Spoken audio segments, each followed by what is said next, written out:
পরীক্ষার্থী বন্ধুরা, তোমাদের জন্য এখন থাকবে বাংলা প্রথম পত্রের সবচেয়ে সংক্ষিপ্ত এবং কমন সাজেশন। শুরুতেই গদ্য সিলেবাস। বাংলা নবলেখক দিগের প্রতি নিবেদন, অপরিচিতা, সাহিত্য খেলা, বিলাসী, অর্ধাঙ্গী, যৌবনের গান, জীবন ও বৃক্ষ, গন্তব্য কাবুল, মাসিপিসি, কপিল দাস মুর্মুর শেষ কাজ, নেকলেস এবং রেইনকোট।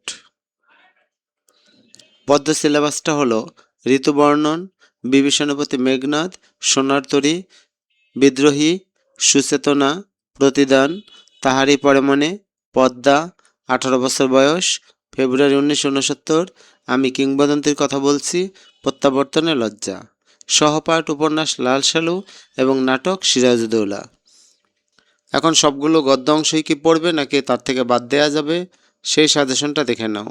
অপরিচিতা, বিলাসী এবং মাসিপিসি, এই তিনটি গল্প থেকে একটা সৃজনশীল প্রশ্ন কমন পড়ে যাবে। অর্ধাঙ্গী, যৌবনের গান, এই দুইটি গদ্য থেকে একটা প্রশ্ন কমন পড়ে যাবে।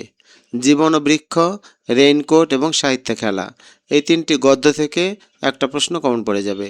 তোমাদের যে গদ্য অংশ আছে, গদ্য অংশ থেকে সৃজনশীল প্রশ্ন হবে 4টি, তার মধ্যে থেকে কমপক্ষে 2টা প্রশ্ন উত্তর দিতে হবে।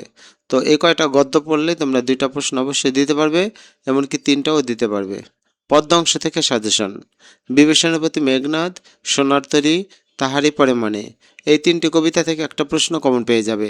বিদ্রোহী, 18 বছর বয়স, এই 2টা কবিতা থেকে একটা প্রশ্ন কমন পড়ে যাবে।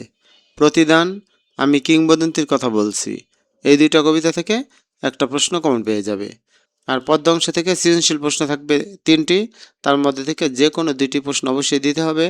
আশা করছি এই সাজেশন থেকে কমন পড়ে যাবে। তবে গদ্য পদ্য সব অংশ থেকেই তোমাদের নৈবেদিক পড়তে হবে। উপন্যাস লাল সালু, যেহেতু লাল সালু উপন্যাস অনেক সহজ আর সহজে মনে রাখা যায়, আর এখান থেকে একটা সৃজনশীল প্রশ্নের উত্তর তো তোমাদের অবশ্যই দিতে হবে, চাইলে তোমরা 2টাও দিতে পারো। নাটক সিরাজউদ্দৌলা, নাটক সিরাজউদ্দৌলা অনেকের কাছে পড়তে ভালো লাগে না, কারণ নাটকের চরিত্রগুলো অনেকে মনে রাখতে পারে না। তবুও নাটক সিরাজউদ্দৌলা থেকে একটা সৃজনশীল প্রশ্নের উত্তর অবশ্যই দিতে হবে। অর্থাৎ গদ্য থেকে 2টি, পদ্য থেকে 2টি, উপন্যাস থেকে 1টি এবং নাটক থেকে 1টি করে মোট 6টি প্রশ্নের উত্তর দিবে, এবং বাকি 1টি প্রশ্নের উত্তর তোমরা যে কোনো অংশ থেকে দিতে পারবে।